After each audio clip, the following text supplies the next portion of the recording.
ప్రస్తుతం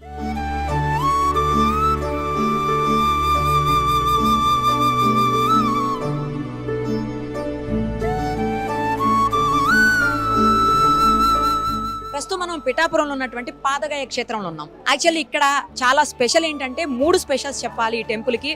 ఒకటి పాదగయ అంటే గయాసురుని పాదాలు ఉన్నటువంటి ఒక పీఠంగా ఇక్కడ భావిస్తూ ఉంటారు. అందుకని నా పక్కన జరుగుతున్నాయి చూడండి, పిండ ప్రదానాలు చేస్తూ ఉంటారు. మొత్తం దక్షిణ భారతదేశంలోనే పిండ ప్రదానం చేసేటువంటి ఏకైక ప్లేసు ఇదే అని చెప్పాలి, పిఠాపురంలో ఉన్నటువంటి ఈ గయా క్షేత్రం అని చెప్పాలి.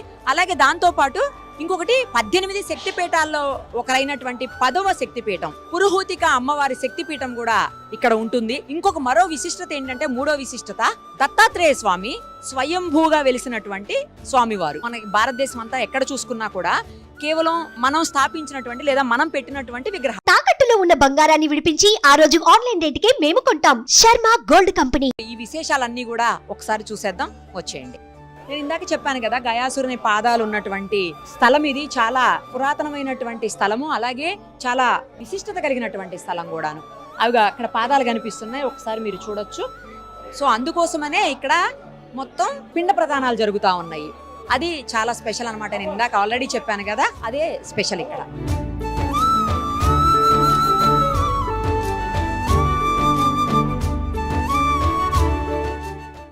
నేను ఇంతకు ముందు చెప్పాను కదా, స్వయంభూ వెలిసినటువంటి దత్తాత్రేయ స్వామి, ఇక్కడ కనిపిస్తున్నటువంటి ఆ స్వామి విగ్రహమే స్వయంభూ అని చెప్పాలి. ఈ టెంపుల్లో ఇది కూడా స్పెషల్ అనమాట. తర్వాత 18 శక్తిపీఠాలు చెప్పాను ఇందాక, అందులో 10వ శక్తిపీఠం అయినటువంటి పురోహితిక అమ్మవారి శక్తిపీఠాన్ని కూడా ఒకసారి చూద్దాం రండి. మొత్తం అష్టాదశ పీఠాల్లో ఉన్నటువంటి 18 శక్తిపీఠాలు మనందరికి తెలుసు.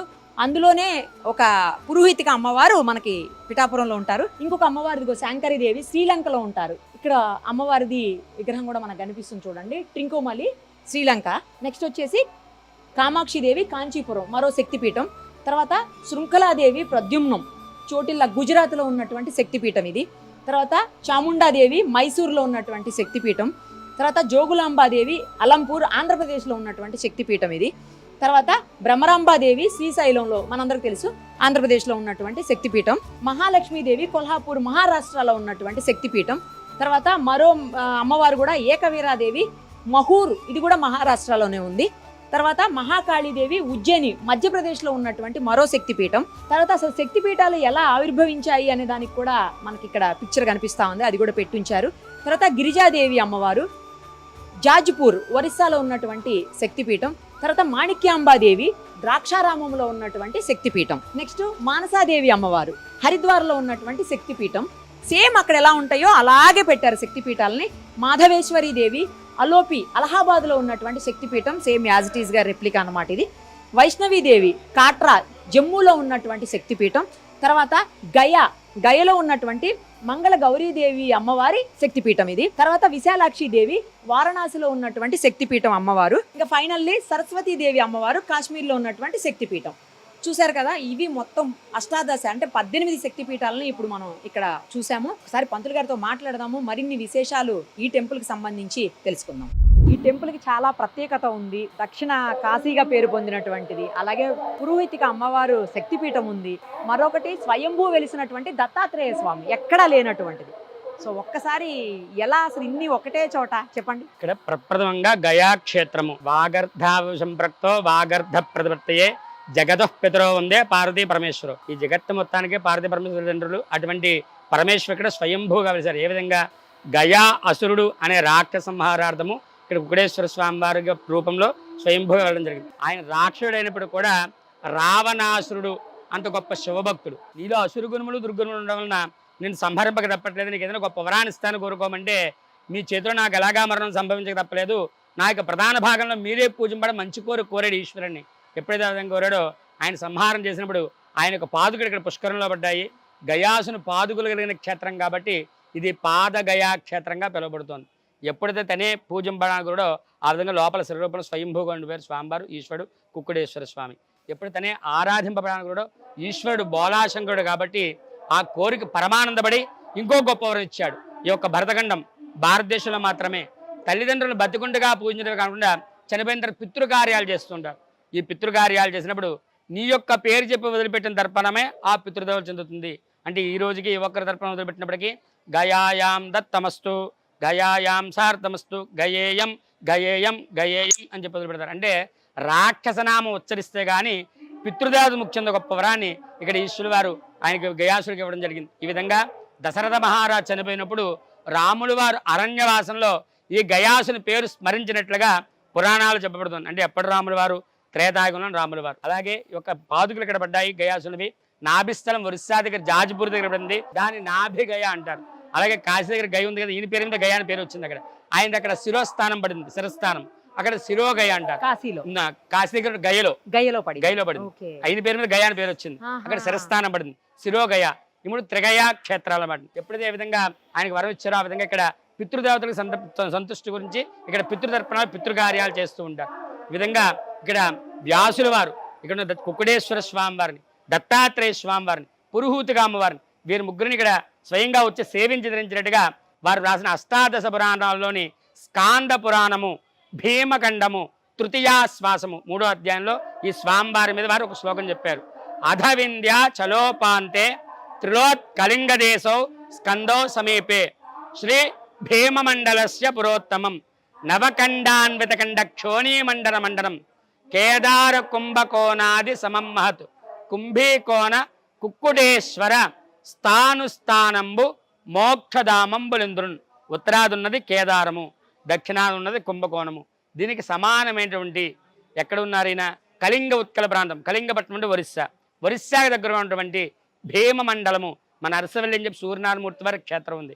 ఆ అరసవల్లి మొదలుకొని అమరావతి ఊరుకున్న ప్రాంతానంతటిని కూడా భీమమండలం అని పిలుస్తారు.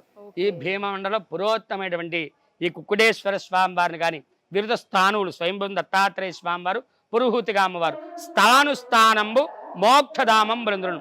ఈ 3 స్థానాల్లో ఏ ఒక్క స్థానాన్ని సేవించినప్పటికీ ముక్తి మోక్షం లభించబడతాయి. అంటే మన పూర్వీకులు ముళ్ళు ఋషులు కూడా కొన్ని వందల సంవత్సరాల పాటు ఈ ముక్తి మోక్షాల గురించే తపస్సులు చేసేవారు. ముక్తి మోక్షం అంటే ఏమిటయ్యా? మనం ఈరోజు అనేక కోరికలతో దేవుణ్ణి సేవిస్తుంటాం. మనలో ఎటువంటి కోరిక లేకుండా ఈ దేహం లోపల ఉండే జీవుడనే ఆత్మని దైవంలో ఐక్యం చేయడం మోక్షము. మనంత శ్రమ పడక్కర లేకుండా వీరి యొక్క దర్శన సేవా భాగ్యాల చేత మాత్రమే ఆ ముక్తి మోక్షాన్ని మనం పొందకోరుతాము. మునివర నిజ శిష్య సమావసతు. మునులతోటి శిష్యులతోటి నే వచ్చి సేవించి ధరించాను ఇంత నిజము సుమా అని చెప్పి ఎవరు చెప్పారండి? వ్యాసుల వారు చెప్పారు. వ్యాసో నారాయణ రే, నారాయణ గల వ్యాసుడు. అటువంటి అంత పురాతనమైన స్వామివారు వచ్చి ఇక్కడ దర్శించారంటే అతి పురాతనం, ప్రాశస్యం, స్వయంభూ ఇక్కడ ఉన్నవన్నీ కూడా. అలాగే ఇక్కడ నెక్స్ట్ దత్తాత్రేయ స్వామి, తర్వాత ఉన్నది దత్తాక్షేత్రము. భారతదేశం మొత్తం మీదే ఏకైక శిలా విగ్రహంలో ఉన్న స్వయంభువ మూర్తి స్వామి. మొత్తం అన్ని చోట్ల కూడా నిర్గుణ పాదుకుల్లో మాత్రమే స్వామివారు సేవింపబడుతూ ఉంటారు. మొత్తం ఇది ప్రప్రథమ క్షేత్రం, అందుకనే స్వామివారి బోర్డు మీద మూల స్థానం అని చెప్పి రాసి ఉంటుంది. అంటే ప్రప్రథమ క్షేత్రం. ఇది కాకుండా ఈ దత్తాత్రేయ స్వామివారు కాశీలో స్నానం చేస్తారు, కొల్హాపూర్లో భిక్ష స్వీకరిస్తారు, మాహూరులో నిద్రిస్తారు, అలాగే గిరినార్ అంటే సహ్యాద్రిలో నివసిస్తారని చెప్పబడుతుంది. అదే మనకి గుజరాత్లో జూనాగఢ్ దగ్గర ఉంది గిరినార్, సహ్యాద్రిలో సహ్యాద్రి అంటారు దాన్ని. అక్కడ స్వామివారు స్వయంభూ నిర్గుణ బాధలు ఉంటాయి. గిరినారు, నరసోబావాడి, వాడి, సాంగ్లీ, ఔదంబరము, కురుపురము, గానుగాపురము, కొల్హాపూరు, కదలీవనము, కరంజా, మాహూర్ ఇవన్నీ దత్తక్షేత్రాలుగా పిలువబడుతున్నాయి. ఇన్ని దత్తక్షేత్రాలు ఎక్కడ దర్శనం చేయండి? మనకు గానుగాపురం చిన్న బెలంలోంచి చూపిస్తారు, కన్నంలోంచి. అక్కడ కూడా స్వామివారి నిర్గుణ పాదుకులు మాత్రమే ఉంటాయి. ఈ ఒక్కచోట మాత్రమే పూర్తిగా మూర్తి రూపంతో స్వయంభూసిన విగ్రహం ఉంది. అది కూడా వ్యాసకరార్చిత. వ్యాసుల వారి దత్తాత్రేయ స్వామివారిని చూస్తూ ఒక వాక్యం చెప్పారు. శ్రీ కరుణామృత కల్పతరువై శ్రీ దత్తాత్రేయ అమృతహస్తమును సుధన గురుడన్. ఈ యొక్క దత్తాత్రేయ స్వామివారి దర్శనానికి వచ్చినప్పుడు వారికి ముఖము కరుణామృతం ఉంది, వారికి అమృత కలసము. ఇక్కడ స్వామివారి స్వయంభూ అని చెప్పడం తార్కాణం ఏంటంటే ప్రతి చోట దత్తాత్రేయ స్వామివారి త్రిముఖము, 3 ముఖాలు, షడ్భుజాలు, 6 భుజాలు ఉంటాయి. కానీ స్వామివారి ఇక్కడ చతుర్భుజంతో మాత్రమే పిలిచారు. ఒక చేతిలో అమృత కలసము, ఒక చేతిలో అక్షరమాల, ఒకటి అభయహస్తము, ఒకటి హస్తము. ఈ అమృత కలసము నుంచి జ్ఞానం అనే సాగరం పొరులుతుంటే నేను దాన్ని త్రాగాను గురని చెప్పి వ్యాసుల వారు చెప్పారు. అది వారి యొక్క మనోభావన అయినప్పటికీ ఈ యొక్క దత్తాత్రేయ స్వామివారిని ఏ ఒక్కరు సేవించినప్పటికీ కల్పవృక్షము ఎటువంటి మాదిరిగా కోరికలు నెరవేరుస్తుందో అటువంటి కోరికలు స్వామివారు నెరవేరుస్తారు. ఇక్కడ దత్తుడు స్మరణ మాత్రం దుష్టాయ, పిలిచిన వెంటనే పలుకుతాడు స్వామి అని చెప్పడం జరిగింది. దానికి ఉదాహరణ ఏమిటండి? ఈ క్షేత్రంలో చూస్తున్న సుమతి అప్పలరాడు శర్మ అనే 2 బ్రాహ్మణ దంపతులు వారికి సత్సంతానం, సుపుత్రుడు కలగాలని నిత్యము వారు సత్సంతానం కలగాలని చెప్పి స్వామివారు సేవిస్తుండేవారు. ఏ విధంగా వారికి అప్పటికే 2 కుమారులు ఉన్నారు. కుంటివారు, గుడ్డివారు, 2 అవిటివారి ద్వారా మనకు సత్సంతానం కలగాలి, వారి వల్ల మన వంశం అభివృద్ధి కలగాలని చెప్పి నిత్యము దత్తాత్రేయ స్వామివారిని సేవిస్తున్నప్పుడు స్వామివారి వారి సేవకమిచ్చి వారిని అనుగ్రహించి వారిని పరీక్షిద్దాంతో రోజు భిక్షు రూపంలో వారింటికి వెళ్తారు. ఆ రోజు మాధ్యాహ్న సమయం ఉంది, మాధ్యాహ్నంలో భిక్షకు వెళ్ళారు స్వామి. ఆ రోజు వారింట్లో పితృకార్యము. పితృకార్యం అంటే బ్రాహ్మణులు ఏం చేస్తారంటే ఇంకో ఇద్దరు బ్రాహ్మణ భోజనం పెడతారు. ఏ విధంగా ఆ పితృకార్యం నాడు వైశ్వదేవ స్వరూపము విష్ణుమూర్తి స్వరూపంగా ఒకరికి, మాతృపితృ స్వరూపంగా ఒకరికి వారిద్దరు భుజిస్తే కానీ బయట వారు భిక్ష వేయకూడదు. ఎందుకంటే ఆ రూపంలో వారు వచ్చి సేవిస్తారని చెప్పి అందుకేనా మనం స్వయం పాకం ఇస్తాం. స్వయం పాకిస్తాం. ఆ రూపంలో వీరిద్దరూ వచ్చి సేవిస్తారని చెప్పేసి పూర్వం నుంచి సదాచారం. ఎప్పుడైతే స్వామివారు భవతీ భిక్షాందేహం భిక్ష వేడారో సుమతీదేవి బయటకు వచ్చి చూసిందా వీరు గొప్ప యతీశ్వర రూపంలో ఉన్నారు. వేలగాన వేల మాధ్యాహ్న సమయంలో భోజనం టైంలో వచ్చి దేహి అని చెప్పి అడిగిన తర్వాత ఏమీ లేదు అని వెళ్ళగొట్టకూడదని జ్ఞానముతోటి వారినే వైశ్వదేవ స్వరూపంగా విష్ణుమూర్తి స్వరూపంగా భావించి వారికి అర్ఘ్యబాధాలు కాలు చెడు కూర్చోబెట్టి వండిన పదార్థంతో కూడా వారు పెట్టిన సంతుష్టిగా ఉంచారు. స్వామివారు నిజరబంధ దర్శనం ఇచ్చారు. అమ్మా అని సేవకు నేను మెచ్చాను, ఏ వరం కావాలో కోరుకో అని చెప్పి. నేను సత్సంధానం కోసం సేవించానయ్యా, నువ్వు నన్ను అమ్మాని పిలిచావు, ఆ మాటను సార్థకత చేయవయ్యా అంటే ఆవిడ కోరిక మేరగా ఇక్కడ ఈ ఔదంబర వృక్షంలో శ్రీపాద శ్రీవల్లభ స్వామివారుగా ఇక్కడ జన్మించినట్టుగా వాసుదేవానంద సరస్వతి మనకి ఏదైనా ఒక చరిత్ర ఆధారం. ఆ గురు చరిత్ర వాసుదేవానంద స్వామివారు ఈ క్షేత్రానికి 1911లో విచ్చేసి ఒక దత్తాత్రేయ స్వామివారిని విశేషంగా అర్చించి శ్రీపాదులు వారు ఇక్కడే జన్మించి స్థల నిర్ధారణ చేసి వారి స్వహస్తాతో దత్తాత్రేయ 2 పాదుకుల్ని ప్రతిష్ఠ చేయడం జరిగింది. దానికి కూడా ఒక శ్లోకం చెప్పారు. ఔదంబర కల్పవృక్ష కామధేనోశ్చ సంగమ చింతామణిర్గురోపాదో దుర్లభో భువనత్రయే. ఏ ఔదంబర వృక్షం కింద ఉన్న ఏ గురు పాదుకుల్ని ఏ ఒక్కరు సేవించినప్పటికీ కల్పవృక్షము, కామధేనువు, చింతామణి ఈ 3 కోరిన కోరికలు నెరవేర్చడవి. అంతకన్నా విశేషమైన ఫలితాన్ని సమయ పాదుకులు, అంతకన్నా దుర్లభమైనవి. ప్రతి ఒక్కరూ వచ్చి ఈ పాదుకుల్ని సేవించి తరించండి అని చెప్పి. అలాగే ఆ వాసుదేవేంద్ర స్వామివారు ద్విసహస్రి గురు సంహిత అనేది 2000 శ్లోకాల్లో ఉన్న ద్విసహస్రాన్ని తర్జుమా చేసి అన్ని భాషల్లోకి గురు చరిత్రగా వ్రాయడం జరిగింది. ఆ ద్విసహస్రిలో ఈ స్వామివారిని ఆయన ప్రబోధిస్తూ కాలాగ్ని సమదత్తగా ప్రబోధించారు.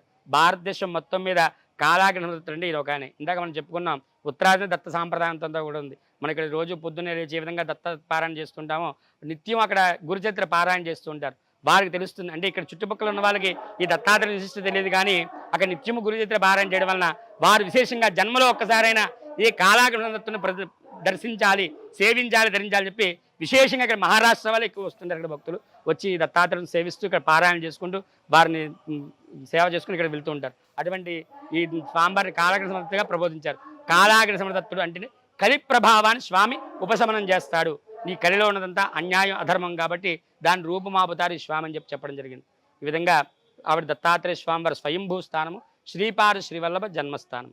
అలాగే ఇక్కడ అష్టాశక్తిపీఠాలు శక్తిపీఠం మావాడు చెప్తాడు. ఈ పాదయ్య క్షేత్రంలో ఈశ్వరుడు దత్తాత్రేయ స్వామివారి లాగే అష్టాశక్తిపీఠాల్లో 10వ శక్తిపీఠమైన పురుహూతిక అమ్మవారు మనకి దర్శనమిస్తూ ఉంటారు. ఈ అమ్మవారు దక్షిణముఖంగా ఉండడం ఇక్కడ విశేషం. 18 శక్తిపీఠాల్లో ఈ అమ్మవారు 10వ శక్తిపీఠం. దక్ష ప్రజాపతి యాగం తెలిసిన ప్రాంతంలో సతీదేవి హోమగుండంలో పడ్డం వల్ల ఈశ్వరుడు ఆవిడ భుజం మీద వేసుకుని ముల్లోకాలు తిరుగుతుండడం వల్ల విష్ణుమూర్తి వారు ఆయన విష్ణు చక్రంతో 18 భాగాల కింద ఖండన చేశారు. ఆ 18 భాగాల్లో ఒక భాగం అమ్మవారి యొక్క పీఠ భాగము పిరుదులు ఇక్కడ పడ్డం చేత ఈ ఊరికి పూర్వం పీఠికాపురం అనే పేరుండేది, అది ఇప్పుడు పిఠాపురంగా మారింది. ఈ అమ్మవారి పేరే ఊరి పేరుగా భక్తులందరూ కూడా పూజిస్తూ ఉంటారు. ఈ అమ్మవారి దక్షిణముఖంగా శ్రీచక్రం మీద కూర్చుండడం ఇక్కడ విశేషం. ఈ అమ్మవారిని కనుక ఆరాధన చేస్తే సకల సౌఖ్యాలు శుభాలు అన్నీ కూడా జరుగుతుంటాయని చెప్పి ఈ అమ్మవారి యొక్క విశేషం. మొత్తం ఈ విధంగా ఒకే చోట హరిహరుద్రు, హరిరూపం ఈశ్వరుడు గుక్కడేశ్వర స్వామి, హరిరూపం దత్తాత్రేయ స్వామి, శక్తి రూపం అమ్మవారు, పురుహూతిక అమ్మవారు ఒకే చోట స్వయంభూగా వేయడము, దత్తాత్రేశ్వర్ ప్రథమోదాహరణ శ్రీపాదులకు జన్మించడం, గయాక్షేత్రం కావడం, ఇన్ని విధాలుగా అది పురాణ విశిష్టత కలిగిన పుణ్యక్షేత్రం. మనం ఏ ఒక్క క్షేత్రానికి ఉన్నప్పటికీ ఒక విష్ణు క్షేత్రము, ఒక శివక్షేత్రము ఉంటుంది. ఇక్కడ హరిహరుద్రు ఉన్నారు, అలాగే స్వయంభూగా ఉన్న మాత పురుహూతిగా మా శక్తిపీఠం ఉంది. దత్తాత్రేయ ప్రథమోదాహరణ శ్రీపాదు జన్మించడం, గయాక్షేత్రం కావడం, ఇన్ని విధాలుగా ఇది పురాణ విశిష్టత కలిగిన పుణ్యక్షేత్రం. ఇంత గొప్ప క్షేత్రాన్ని లైఫ్ లో ఒక్కసారైనా ఖచ్చితంగా దర్శనం చేసుకొని తీరాలి. తప్పకుండా దర్శనం చేసుకోవాలి. ఇక్కడ జ్యోతిష్ శాస్త్రం చెప్పడుతుందంటే ఏ గ్రహ దోషం ఉన్నప్పటికీ గురుడు యొక్క అనుగ్రహం ఉంటే అన్ని గ్రహ దోషాలు పోతాయని చెప్పి. అలాంటి సాక్షాత్ సద్గురువైన దత్తాత్రేయ స్వామివారు స్వయంభూగా కలిసి వారి ప్రథమోత్తర శ్రీపాదులు జన్మించిన క్షేత్రం. ఇటువంటి క్షేత్రంలో ఎవరైతే కాలు పెట్టారో వారి యొక్క గ్రహ బాధలన్నీ కూడా పటాపంచలైపోతాయి, అన్ని పోతాయి అని చెప్పేసి ఇక్కడ నానుడి. అలాగే ఇక్కడ అమ్మవారి శక్తి క్షేత్రము. ఇక్కడ అమ్మవారి విశిష్టత ఏంటంటే శ్రీచక్రం మేరు మీద ఉన్నారు అమ్మవారు. ద్రాక్షారం మాణిక్యాంబ అమ్మవారి కింద ఉన్నది రాతి చక్రము, ఇక్కడ ఉన్నది పంచలోహ చక్రము. ఇటువంటి అమ్మవారిని దర్శించి సేవించడం ద్వారా భక్తుల యొక్క మనోభీష్టం నెరవేరుతుంది, స్త్రీలకు దీర్ఘశోమంగళ ప్రాప్తి సౌభాగ్యం తిరుగుతుంది చెప్పారండి. అలాగే ఇందాక మా వాడు చెప్పినట్టు, మా అల్లుడు చెప్పినట్టుగా ఇక్కడ అమ్మవారు దక్షిణాభిముఖంగా ఉన్నారు. ఇటువంటి అమ్మవారిని సేవించడం ద్వారా శత్రు జయం కలుగుతుందని చెప్పి ప్రత్యేకంగా చెప్పబడుతుంది అమ్మవారిని సేవించడం ద్వారా. ఇక్కడ ఈ మాట తెలిస్తే అండి రేపు నుంచి క్యూ కడతారు ఈ గుడికి. రక్షణ శాఖ పోలీసు శాఖ వారు ఇక్కడ ఎక్కువ వచ్చి అమ్మవారిని కొలుస్తూ ఉంటారు శత్రు జయం శత్రు కలగడానికి. జయం కలగడం కోసం. అందుకనే ఇక్కడ మన పవన్ కళ్యాణ్ గారికి వచ్చి నిలబడి అక్కడ ఈ అమ్మవారి యొక్క విశిష్టత మొత్తం ఈ క్షేత్రాభివృద్ధి చేయాలని చెప్పి వారు తలవడం, అటువంటి వారు వచ్చి దీన్ని అభివృద్ధి చేయడం చాలా గొప్ప విషయం. ఒప్పుకున్నారా పవన్ గారు మరి? తప్పకుండా మోడీ గారిని ఇక్కడ ఆహ్వానం చేస్తానని చెప్పారు. మోడీ గారి ద్వారా 100 కోట్లు దీన్ని శాంక్షన్ చేసి ఈ టెంపుల్ ని అభివృద్ధి చేస్తామని ఆధ్యాత్మికంగా ఆధ్యాత్మికంగా పోనీలే, అలా జరగాలి. నిజంగా ఈ క్షేత్రం చాలా అభివృద్ధి చెందాలి. మరింత మంది భక్తులు ఈ స్వామివారి కృపకి పాత్రులు కావాలి, దర్శనం చేసుకోవాలని మనస్ఫూర్తిగా కోరుకుంటూ థ్యాంక్ యూ సో మచ్. శుభం జయం లాభం శత సంవత్సరం దీర్ఘమాయు. సర్వే జనా సుఖినో భవంతు. సుమన్ టీవీలో మీ పర్సనల్ అండ్ బిజినెస్ ప్రమోషన్స్ కోసం కింది నెంబర్కి కాంటాక్ట్ చేయండి.